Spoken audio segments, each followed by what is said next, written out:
The first cracks in my perfect life appeared on a seemingly ordinary afternoon. It was one of those rare Fridays when I managed to leave work early. My shop, Thornton Motors, practically ran itself these days. Years of hard work had built it into one of the most successful luxury car dealerships in the tri-state area. Clients trusted me. My staff respected me. I had built something solid, something worthy. When I pulled into the driveway of our estate, a sprawling property nestled at the edge of town, I immediately sensed something was off. It wasn't the unusual number of cars parked near the front entrance, though that was my first red flag. It was the air thick and strange, as though the house itself was bracing for impact. I parked and stepped inside, entering through the garage to minimize my presence. That's when I heard them, muffled voices echoing from the living room. I crept closer, making sure my steps were silent. The voices grew clearer, Rachel's soft, nervous tone, her mother Margaret's overbearing authority, Emily's shaky desperation, and a few others, Rachel's sister-in-law, her aunt, even her brother-in-law. It felt like an ambush. I paused in the hallway, my heart pounding. My instincts, honed from years of navigating business deals and shady negotiations, screamed at me that something major was unfolding, and I wasn't supposed to be part of it. Not yet. Years ago, Rachel's sister Emily had suffered severe medical complications that rendered her infertile. Her inability to conceive had become a dark cloud over the family for years. Margaret, obsessed with lineage and bloodlines, had turned Emily's tragedy into a crusade. Adoption was dismissed as less than real. Traditional surrogacy was never truly discussed, at least not with any seriousness. Margaret had only one solution in mind: family surrogacy. At first, when the topic casually surfaced over dinner 3 months ago, I thought it was just empty talk, an emotional family fantasy that would eventually fizzle out. Rachel even joked about how wild the idea sounded, but slowly, quietly, the tone shifted. Meetings happened without me, conversations were held behind closed doors, and Rachel had become distant, too distant for comfort. In the past week alone, I noticed how often she was glued to her phone, whispering in the other room, hiding messages she once freely shared. Intimacy between us had all but evaporated. When we did manage to be together, there was a hollow emptiness in her eyes, like her mind was somewhere else entirely. Now, as I stood on the edge of that living room, listening to whispers about timing, cycles, and making sacrifices, the truth began to crystallize. They were planning something without me, something that directly involved my wife's body and my marriage. I couldn't stomach it any longer.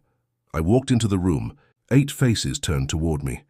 Rachel's eyes widened in shock. Margaret's smug smile barely faltered. Emily's eyes welled up with a mixture of hope and guilt. The others stiffened, caught mid-sentence like actors who had forgotten their lines. Rachel spoke first, her voice trembling. "Daniel, honey, you're home early." I didn't return her forced smile.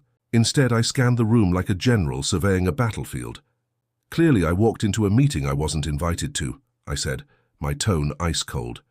No, of course not," Rachel tried to soften the blow. "We were just discussing some family matters." "Family matters that apparently don't concern the head of this household," I shot back, locking eyes with Margaret. She leaned forward as if ready to pounce. "Daniel, don't be dramatic. We're discussing ways to help Emily. Surely you care about your sister-in-law's happiness." "My concern for Emily Ayers' happiness does not give you the right to make decisions about my wife, Wes's body, without my involvement," I growled. The room tensed. Then Margaret laid down the first bomb. "Rachel has volunteered to be Emily's surrogate, naturally conceived, of course." My world spun. I could hardly believe the words I was hearing. Naturally conceived. The implications slammed into me like a freight train. They weren't talking about medical surrogacy. They wanted Rachel to get pregnant the old-fashioned way, with Emily's husband. The audacity, the betrayal. I stood there, my blood boiling beneath my skin, yet my voice remained calm. Too calm. "You've all lost your damn minds," I whispered, glaring at each one of them. "And if you think I'll ever agree to this, you've severely underestimated me." Rachel opened her mouth to speak but faltered. The room was heavy with unspoken truths and manipulative intentions. They thought they could corner me.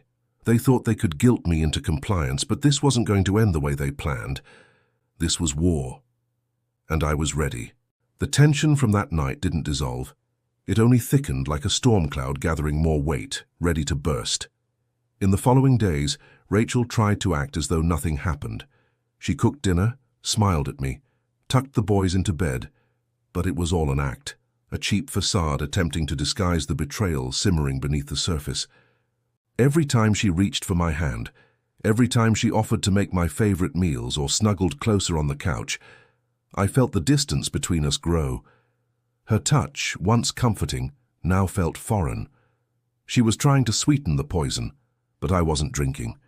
Margaret, of course, became bolder after that confrontation. She called me several times, always with the same sickening mixture of condescension and false concern. "Daniel, you're overreacting," she'd say in her syrupy tone. "You're letting pride cloud your judgment. This is about family, about sacrifice. Don't you want to see Emily happy? Don't you want your children to have a cousin?" Every word made me feel like vomiting. It was as if these people had rewritten the rules of marriage, loyalty and decency, and were daring me to question their twisted morality. I refused to engage, letting her messages pile up, unanswered. I knew better than to argue with Margaret.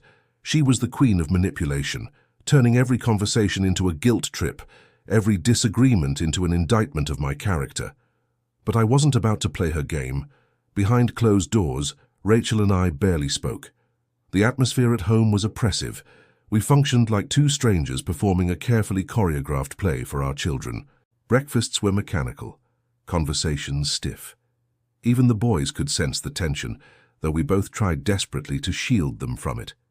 But the worst betrayal wasn't what had already been said. It was what I discovered next. One evening, after putting the boys to bed, I sat alone in my office. The silence gnawed at me, but my mind was spinning too fast to relax. That's when I remembered something, a technical detail I had almost forgotten. As part of our business CRM system, all company phones, including Rachel's, were backed up and archived regularly. Not because I wanted to spy on her, but because I had learned long ago in business that records protect you when things go wrong. With a sick feeling in my gut, I accessed the server. There it was, a WhatsApp group chat titled Baby Plan. The members, Rachel, Emily, Barclay, and Margaret. I started reading, my hands trembling as message after message confirmed my worst fears. The chat had started months ago. At first it was innocent, discussions about egg donation, surrogacy options, medical procedures. But as the weeks went by, the tone shifted. Margaret, ever the puppeteer, wrote things like, "The child must be conceived naturally. IVF children don't develop the same emotional connection." Barclay, Emily's husband, responded enthusiastically, "Of course, it will feel more authentic this way, more loving." Rachel had agreed. She even went as far as writing, "I'm ready to make this sacrifice for Emily. This is what family means." And then there was Margaret again, delivering the final knife to my gut. Mark, Susan's husband, wouldn't approve either. But we don't need their consent. It's our legacy. Legacy. As if my marriage was nothing but a disposable obstacle to their delusions. I slammed my fist into the desk so hard that my knuckles bled. This wasn't just betrayal. It was premeditated, calculated, rehearsed like some sick family ritual. They had carefully orchestrated every detail while I was left blindfolded, standing on the edge of the abyss. Rachel had already stopped taking birth control. She was planning her ovulation calendar with Barclay. They even scheduled hotel stays for the insemination weekends. My wife, the woman I vowed to love and protect, had become nothing more than a pawn in her family's twisted plan. But it was what Rachel said privately to Emily that gutted me most. "If Daniel resists, I'll handle him. He'll give in eventually. He always does." She thought I was weak. She thought I would fold like I had in minor arguments over the years. She had mistaken my patience for surrender. That's when my rage crystallized into something sharper. Resolve. I wasn't going to argue anymore. I wasn't going to scream or plead. That would give them power. No, this was war, and I would fight it like I handled my business. Quietly, strategically, ruthlessly. I called Liam Strong that night, my attorney. The same man who helped me draft the airtight prenuptial agreement years ago. Within an hour we were planning. The prenup was my shield. The house and property, mine before the marriage. My business, fully protected. The only assets exposed were our joint savings and minor investments. Even child custody would likely tilt in my favor if things turned ugly, especially given Rachel S.'s reckless behavior. I began compiling evidence. I saved every message from the group chat, recorded every phone call Margaret made, and documented every irregular bank transaction that indicated hotel reservations under fake names. By the time dawn broke, I had built an ironclad case. No court could ignore what Rachel and her family had done, and yet in the back of my mind a darker thought gnawed, had I ever really known my wife at all? The days that followed became a twisted routine of silent warfare. Rachel continued her charade of normalcy. She packed the boys' lunches, baked cookies, even initiated casual small talk at dinner. But beneath the surface, we both knew the truth. The dam had already cracked, and it was only a matter of time before the flood consumed everything. I spent my evenings not in our bedroom, but in the office. There I expanded my evidence portfolio. Every piece of communication they thought was private was quietly downloaded, categorized, and filed. The WhatsApp group Baby Plan was pure gold, undeniable proof of conspiracy, manipulation, and marital betrayal. Liam, my attorney, worked tirelessly. We reviewed financial documents, pulled bank statements, and traced hotel bookings made under aliases. Rachel, naive in her belief that technology wouldn't betray her, had even used our joint credit card for some of the expenses: hotel reservations, fertility supplements, and suspicious cash withdrawals right before weekends. She claimed to be visiting her sister.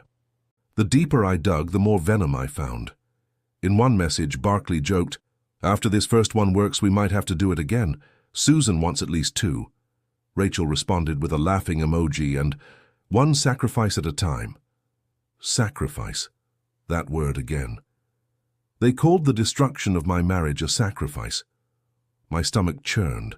But perhaps most telling was a message from Margaret. "Daniel's too soft. He'll bark a bit, but in the end he'll roll over. They always do when their manhood is questioned." That was the moment something inside me snapped. I had endured years of Margaret's snide remarks, her judgmental glances, her constant undermining of my authority as husband and father.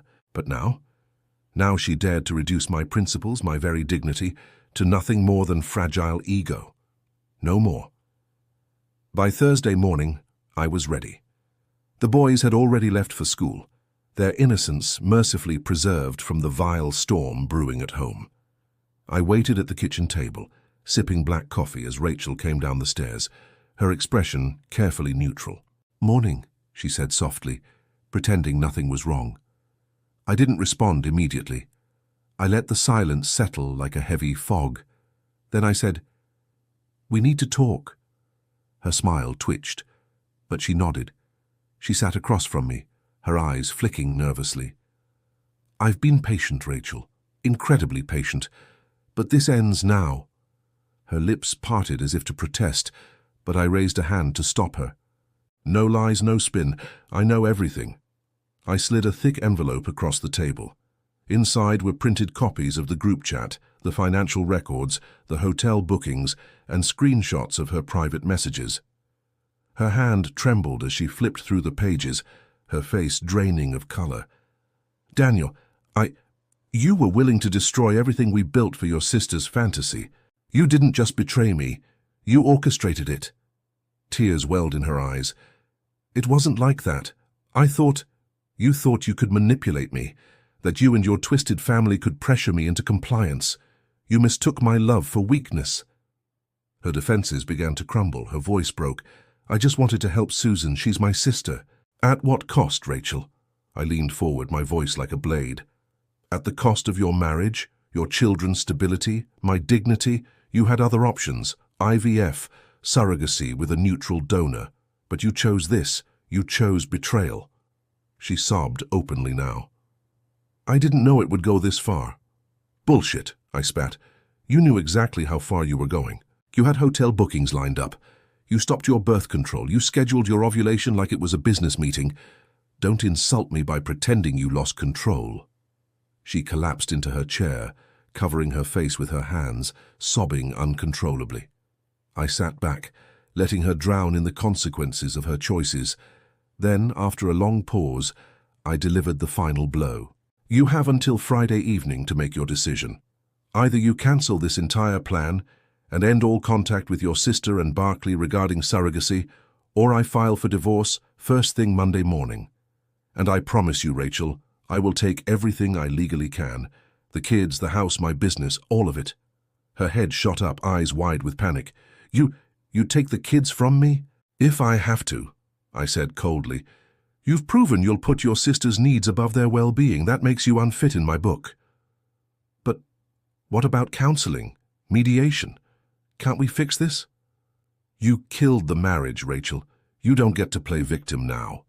For the first time, I saw true fear in her eyes. The woman who had once confidently maneuvered every argument to her advantage now sat small and broken before me. I stood up, grabbed my coat, and headed for the door. "Your move," I said, without turning back. Friday evening arrived like a storm cloud hovering over the house. The day had been filled with an eerie calm, as though both of us were walking through the eye of the hurricane, knowing that destruction waited just beyond the stillness. Rachel had barely spoken all day. The boys remained blissfully unaware, playing video games, laughing and shouting at each other from their rooms. I kept up the appearance of normalcy for their sake, but inside I was a volcano ready to erupt. At exactly 5:15 p.m., as the boys headed to the neighbor's house for a sleepover, Rachel called out softly, "Daniel, can we talk now?" I nodded, wordlessly walking to the living room, where she was already seated on the edge of the couch. The manila envelope containing the evidence still sat on the coffee table, untouched since yesterday. She stared at it like it was a loaded weapon, which, in many ways, it was. Rachel's hands trembled in her lap as she took a deep breath. "I've made my decision," she whispered. I didn't respond. I simply waited. She looked up at me, her face pale but determined. "I've called Susan. I told her I'm not going through with it." I raised an eyebrow. "You told her it's over, completely?" "Yes," she nodded. "I told Barclay too. And my mother. None of them took it well." I exhaled slowly, my gaze fixed on her. "And what about them pressuring you later? What happens next month when Susan comes crying again?" Her voice cracked slightly. "I blocked their numbers. I've cut off contact with them. I won't let them drag me back into this." For the first time in weeks, I allowed my rigid posture to relax just slightly. It wasn't trust yet, but it was acknowledgement. "I hope you understand what nearly happened here, Rachel," I said firmly. "This wasn't some misunderstanding. You allowed them to manipulate you and you participated willingly. You almost destroyed our marriage." She nodded, tears streaming down her face. "I know. I lost my way. I let them get inside my head." I crossed my arms, my voice steady.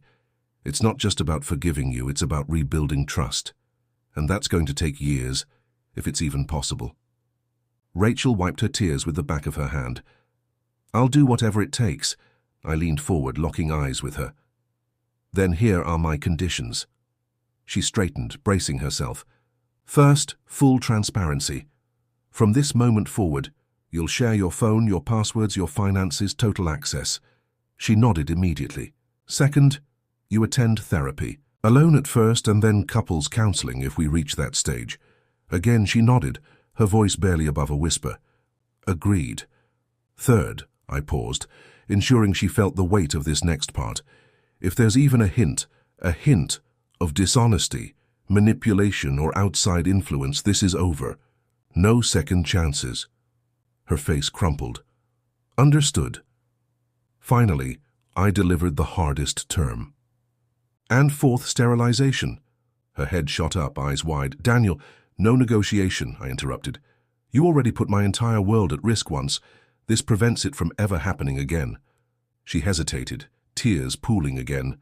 "But what if—" "Rachel, stop." My voice was firm but not cruel. "We're 15 years into this marriage. We have 2 beautiful sons. We don't need any more children. And I won't live under the threat of being blindsided like this ever again. She lowered her head, defeated. After several painful seconds, she whispered, "Okay." I nodded once. Then we moved forward. That night, she slept on the couch while I locked the bedroom door behind me. We were far from any sort of reconciliation, but at least the bomb had been defused. The following weeks were a strange limbo. Rachel attended her therapy sessions faithfully. We both met with the marriage counselor weekly. She gave me full access to her phone, accounts, and every message that came in or went out. Susan and Barclay were completely cut off, as was Margaret, Rachel's mother. Even John, who had stayed relatively neutral throughout, distanced himself from the conflict. For the boys, life appeared stable. We never argued in front of them. Their school performances remained strong. Their laughter still filled the house. But behind closed doors, Rachel and I remained cold. The physical intimacy was gone, replaced with polite conversation and logistical coordination. The emotional intimacy was battered and bruised, like a glass sculpture with hairline cracks running through every inch. At times I wondered whether we were truly rebuilding or simply coexisting in a truce of necessity. 2 months later, the sterilization procedure was performed. Rachel handled it with quiet acceptance, though the tears in her eyes afterward told me everything I needed to know. The irreversible nature of it weighed heavily on both of us, but for me it was necessary. Only after the surgery did I finally cancel the divorce petition with Liam. 1 year passed. Our marriage resembled more of a partnership than a romantic relationship. We worked together for the kids' sake, attended school events, went on family outings, hosted relatives during the holidays. Outwardly, we looked perfectly stable. But behind the smiles and pleasantries was a cavernous gap neither of us dared acknowledge aloud. Sometimes I caught her looking at me late at night, her face filled with regret and sadness. She never spoke during those moments, and I never asked what she was thinking. I had my own quiet regrets, too. But more than anything, I had my peace. And that, for now, was enough. The months that followed Rachel's decision were strange, a hollow kind of peace, like standing on the quiet shores after a devastating tsunami. The wreckage remained, but for now, the waves had stopped. Our house functioned, but the soul of our marriage was still bleeding. We went through the motions for the boys, school events, football practice, family dinners. Rachel remained diligent about therapy. I too committed to my own counseling, not because I hoped to restore the relationship, but because I needed to untangle my mind from the venom she and her family had injected into my life. The first few therapy sessions were revealing. I didn't realize how much I had buried. The years of trying to please Stephanie, of dealing with Barclay's smug condescension, of placating Susan's eternal victimhood, and worst of all, the growing sense that Rachel had always been willing to compromise my dignity whenever her family demanded it. Our therapist, a sharp, no-nonsense woman named Dr. Myers, didn't pull punches. "Daniel," she said during one particularly raw session, "you married a woman who never fully separated from her mother's grip. You've been fighting her family your entire marriage, and now you're exhausted." I nodded, my voice hoarse. "I don't even know who Rachel is outside of their influence anymore." "That," Dr. Myers replied, "is the core issue, and it's not yours to fix." Her words sank deep. For so long I had made it my responsibility to protect Rachel, from her family, from herself, from the consequences of her choices. But somewhere along the way, I had lost sight of my own boundaries. One night, about 6 months after the sterilization, Rachel and I sat in the living room after the boys had gone to bed. The television was on, playing a movie neither of us were watching. The silence between us was thick and heavy. Finally, she spoke. "Do you still hate me?" Her voice was small, vulnerable. I turned off the television, letting the room fall completely quiet. "I don't hate you," I said softly, "but I don't trust you either, and I don't think I love you the same way anymore." Tears welled up in her eyes. "I never meant for it to go this far." "I know you didn't mean it, Rachel," I said, my tone steady, "but you allowed it. You let them dictate your morals. You let your mother, Susan, and Barclay hijack our marriage like it was a boardroom negotiation," she whispered. I was scared. I nodded. And I was angry and humiliated. The conversation hung there, suspended in the emptiness between us. For several minutes, neither of us spoke. The weight of everything unsaid filled the room. When she finally broke the silence again, her voice cracked.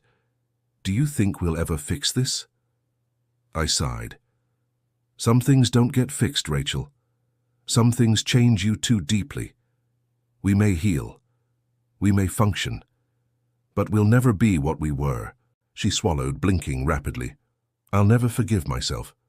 "That's not for me to control," I said quietly. "But I need to be able to forgive myself for not seeing it sooner, for letting it go this far."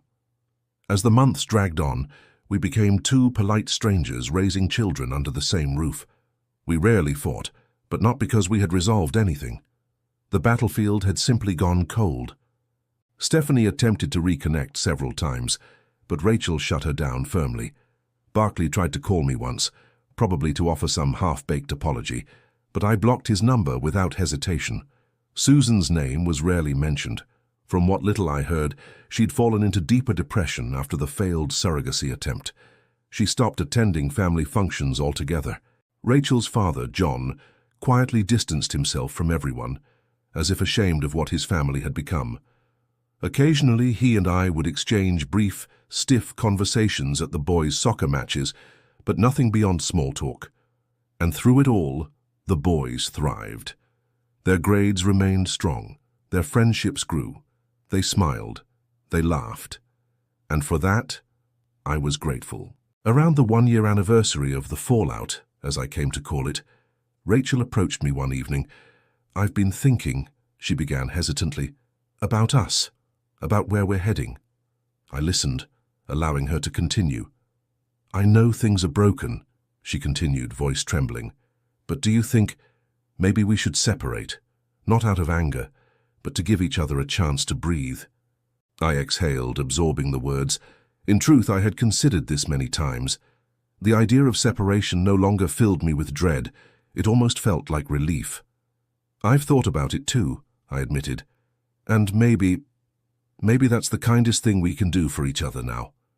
Her eyes brimmed with tears again, but there was also a strange calm between us. "We can still co-parent," she whispered. "We can still support the boys. But maybe we stop pretending to be something we're not." I nodded slowly. "I think you're right." And just like that, the most devastating chapter of our lives reached a quiet, almost merciful end. The formal separation came surprisingly smoothly. After our conversation, Rachel contacted a lawyer, and I reached out to Liam, my longtime legal counsel, who had already guided me through the earlier phases of this storm. There was no drama, no ugly fights, only exhausted acceptance on both sides, perhaps because there was nothing left to fight for. We drafted a separation agreement that clearly outlined everything: joint custody of the boys, equal access to holidays, fair financial division of what remained after my business was long sold. The house would remain in my name, but Rachel would receive a generous settlement that allowed her to purchase her own home nearby. Even now, as we dismantled the fragile framework of what once was a marriage, we both moved carefully, tiptoeing through the ruins without causing unnecessary pain. The boys handled the news better than I feared. Maybe they sensed the distance long before we ever voiced it. Maybe they had already adjusted to a life where their parents were more roommates than partners. Either way, their resilience was both heartbreaking and comforting. One night, as James and Martin sat on the porch with me, watching the stars, James finally broke the silence that had lingered since the announcement. "Dad," he said softly, "are you okay?" I smiled faintly, gazing at the sky. "I think so, son. I think I'm finally okay." Martin added, "You're not mad at Mom?" I sighed. "Not anymore. Anger only poisons you if you hold on to it too long. But she hurt you," James whispered, almost as if he was ashamed to say it aloud. "Yes," I nodded, "she did. And I hurt too. But sometimes people make choices they can't undo. And sometimes the kindest thing you can do for yourself and for them is to let go." Martin leaned into my shoulder, and James followed, resting his head on my other arm. We sat like that for a long time, under the quiet night sky, finding peace in the honesty of that moment. The divorce finalized quietly 3 months after the separation. There was no courtroom drama, no heated arguments, just signatures, handshakes, and papers filed. Rachel moved into her new townhouse just 10 minutes away. We coordinated drop-offs and pickups for the boys seamlessly, both of us committed to shielding them from unnecessary disruption. And for a while, life simply stabilized. But stability isn't always peace. I would sit alone some evenings, looking around the house that once held the laughter of a family. The echoes of those years clung to the walls like ghosts. I didn't regret ending the marriage. I regretted that it had ever reached the point where such an ending became inevitable. Rachel, too, seemed to wrestle with her own ghosts. Occasionally, during handoffs with the boys, I would catch glimpses of that sadness behind her forced smiles. We were both grieving, not just the loss of each other, but the loss of the vision we once shared. About a year into the divorce, something unexpected happened. I was invited by an old business partner to attend a charity gala. I almost declined, but figured a night out wouldn't hurt. That's where I met Elena. She was different from anyone I had ever known. Graceful but grounded, empathetic but strong-willed. A divorcee herself, with 2 grown children, Elena understood pain without being consumed by it. We spent most of the evening talking, not about business, not about our failed marriages, but about books, art, travel, and simple joys. It was easy, natural, no agendas, no buried traps. Just 2 people discovering the comfort of good company. By the end of the night, as she reached out to shake my hand goodbye, she smiled warmly. "Daniel, I hope this isn't too forward, but would you like to have coffee sometime?" I chuckled. I was hoping you'd ask. Eleanor and I took things slow, deliberately slow. Neither of us wanted to rush into something just to fill the emptiness left behind by broken marriages. We spent months simply enjoying each other's company. Quiet dinners, long walks, evenings spent discussing everything and nothing. For the first time in years, I felt truly seen. She didn't know my past in great detail at first, but over time, I shared parts of the painful history, pieces of the puzzle that had shaped who I was. Elena never judged. She listened. And perhaps that's what made the biggest difference. With Rachel, every disagreement had been a war zone of accusations, blame, and emotional landmines. With Eleanor, even when we disagreed, it was safe, respectful. I discovered something I hadn't realized I was missing all those years. Not just love, but peace. Of course, Rachel eventually learned about Elena. She approached me one afternoon during a handoff. The boys were already inside her car when she lingered by mine. "So, you're seeing someone," she said, her voice soft, almost hesitant. I didn't flinch. "Yes." "She's good to you?" "She is." Rachel looked down, fiddling with her keys. "I'm glad." There was no malice, no passive aggression, just quiet resignation, perhaps even a sliver of relief. "I hope you find peace, Rachel," I said gently. She met my eyes, offering a bittersweet smile. "I think you already have." We stood like that for a moment, 2 people who had once promised forever, but were now simply survivors of their shared mistakes. Then she drove off, and I exhaled, feeling for the first time in years truly free. The months following my encounter with Elena unfolded like the first warm breeze after a bitter winter. For so many years, my life had been weighed down by resentment, betrayal, and the haunting ache of a marriage that had died long before the paperwork made it official. But now something rare and delicate was blooming. Elena and I saw each other regularly, though we deliberately kept things slow. We both carried our scars, and neither of us wanted to rush into anything only to repeat old mistakes. What began as simple coffee dates turned into weekend hikes, art gallery visits, and long, quiet dinners where we talked late into the night, not always about heavy subjects, but often about simple joys and shared curiosities. One evening, as we walked hand in hand along the riverbank, Elena gently said, "Daniel, I never thought I'd find someone at this stage of life who makes me feel safe again." I squeezed her hand lightly, offering a quiet smile. "Me neither," I admitted. "And for the first time in a long time, I don't feel like I'm simply surviving anymore. I feel like I'm living again." We both knew that trust, once shattered, is not easily rebuilt. But with Elena, there was no pressure to rush toward labels or commitments. There was simply an unspoken agreement to cherish the time we shared and to give each other the grace to heal at our own pace.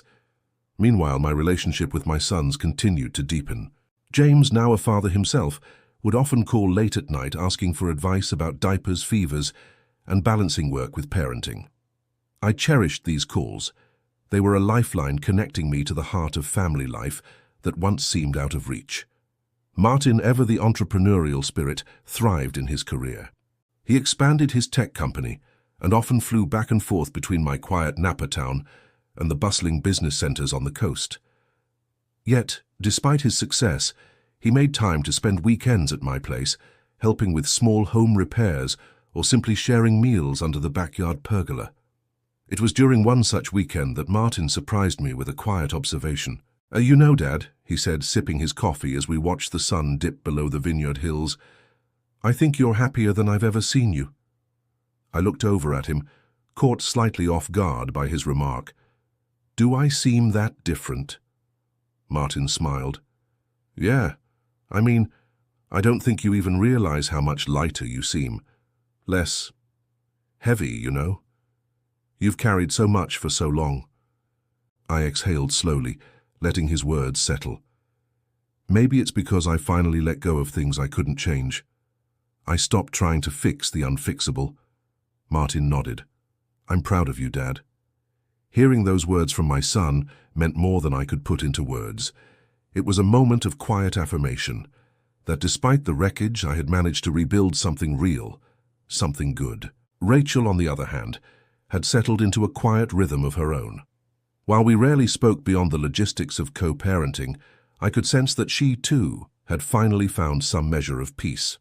She had begun volunteering at a local children's charity, pouring her energy into something meaningful. Occasionally, I would hear from mutual friends that she was dating, though nothing serious ever seemed to stick. Perhaps that was for the best. There was no lingering bitterness between us, just a mutual understanding that our chapter together had ended. We had both made choices that led us here, and while regret would always linger in small corners of memory, it no longer defined us. One spring afternoon, Eleanor invited me to a community event where she was showcasing her artwork. She had taken up painting during her own healing journey, and though she often downplayed her talent, I was always captivated by the raw emotion in her pieces. As I wandered through the exhibit, one painting caught my eye. It depicted a broken mirror, its cracks radiating outward like veins, but at the center was a vibrant sunflower blooming defiantly in the reflection. Elena approached quietly behind me, sensing my captivation. "You see it, don't you?" she whispered. I nodded slowly. "The broken mirror," I said softly, "but something beautiful still grows from it." She smiled gently. "It's about survival, Daniel, about finding beauty even when everything feels shattered." I turned toward her, moved by the weight of her words. "That's exactly what we're doing, isn't it?" "Yes," she replied, her voice tender. "We're both learning how to bloom from our own broken mirrors." In that moment, I realized just how far I had come. From the darkest depths of betrayal and heartbreak to standing here, with someone who truly saw me, not as a man defined by his past, but as someone capable of hope and love again. Later that evening, as we sat on my porch sipping wine beneath the stars, Eleanor reached for my hand. "Daniel," she began softly, "I know we've taken things slow and I respect that, but I need you to know. I love you." Her confession was gentle, without expectation or demand. It was simply the truth offered freely. My chest tightened, not with fear, but with something deeper. "Elena," I whispered, "I love you too." For the first time in years, those words did not feel foreign or forced. They flowed effortlessly, as natural as the cool breeze drifting through the vines. We sat there in silence, holding hands, listening to the world breathe around us. And for the first time since my world had fallen apart, I no longer felt like I was patching up a broken life. I was living a new one. 2 years later, the house I once called my home stood emptier than ever before. The boys had fully settled into their adult lives, and the echoes of their childhood laughter had long since faded into quiet memories. My once grand house felt like a beautiful but oversized shell, warm enough but hollow. The final legal formalities with Hannah had long been completed. What remained was simply routine. Though I had made peace with everything that had transpired, there were still mornings when I would catch myself walking past the boys' old bedrooms, pausing briefly as if expecting them to run out, laughing, like they used to when they were young. But instead of sorrow, those moments only brought a soft, wistful smile. Life had become simpler now. I ran my small mechanics shop in Napa Valley, no employees, no pressure, just me and my tools. The rhythm of fixing things soothed me. Unlike people, machines didn't lie, didn't betray, didn't hide their broken parts. They simply waited patiently to be repaired, and when I put them back together, they stayed fixed. Martin often came by on weekends, bringing his laptop and working from the old desk ID placed in the back corner of the garage. Sometimes he'd lend a hand, joking that it was good for his soul to get grease on his fingers once in a while. James visited less often, but he always made sure to bring baby Jane when he did. Seeing my granddaughter toddle through the grapevines became my greatest joy, a symbol of how life could begin anew, even after storms had torn through its roots. As for Eleanor, she became more than just my companion. She became my peace. One autumn evening, while we were sitting under the pergola draped with amber leaves, she looked at me with that familiar, quiet gaze of hers, the one that always saw through my defenses. "Daniel," she whispered, "you know, we've been dancing around this for a while." I looked at her, smiling softly. "I know." Her hand reached for mine, fingers warm against the evening chill. I think I'm ready for the next step if you are." I felt my heart tighten, not with anxiety but with an overwhelming sense of gratitude. After everything life had thrown at us, after the betrayals, the heartaches, the failures, we had found something untainted, something pure. "Eleanor," I said, my voice steady, "there's no one else I'd rather walk this road with." That winter, under the small chapel's stained glass windows, we exchanged vows, not flashy, not extravagant, but deeply sincere. The ceremony was intimate, with only a handful of friends and family.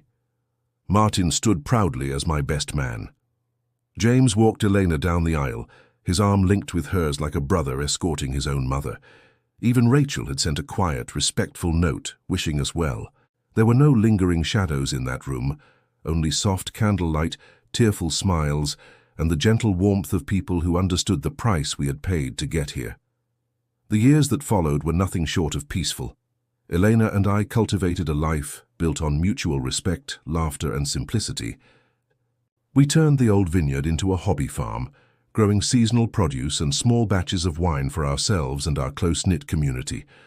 Some weekends we'd host small gatherings with friends, sharing stories and homemade food beneath the stars. Most nights, though, were quiet. We'd sit on the porch, her hand resting in mine, watching the sunset paint the sky in hues of crimson and gold. No need for words, our silence was full. One evening Martin joined us on the porch with 2 glasses of wine. Sitting beside me, he broke the quiet with a simple reflection. "You know, Dad, I used to worry a lot when everything fell apart. I was afraid you'd never recover." I chuckled softly. Well, I was afraid too. "But you proved me wrong," he continued. "You didn't just recover, you rebuilt. You found happiness on your own terms." I took a slow sip of my wine, feeling its warmth settle in my chest. "Sometimes, son, life has to burn to the ground before you realize where your real foundation is." Martin nodded, his eyes misting over just slightly. "And you built something beautiful on that foundation." Elena leaned her head gently on my shoulder, adding softly, "And you let others be part of it." We sat like that for a while, the 3 of us, the night breeze whispering through the vines. I realized then that this wasn't just my second chance, it was all of ours. A chance to redefine family, to build something better from the ruins. 10 years later, when I turned 60, the house once again filled with laughter. Jane, now a teenager, brought her own youthful energy into the home during her weekend visits.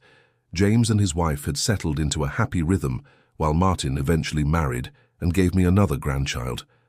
Life had blossomed in ways I could never have imagined during those dark days. At my birthday dinner, surrounded by family and friends, Elena raised her glass. "To second beginnings," she said, her voice clear and bright. Everyone echoed her toast, the room glowing with genuine happiness. As I looked around that table, at my sons, my grandchildren, at Elena's glowing face, I felt no regrets. The pain, the betrayal, the broken mirror, it was all part of the journey that had brought me here. In the end, the broken pieces hadn't destroyed me. They had simply reshaped me. And from those cracks, a better life had grown.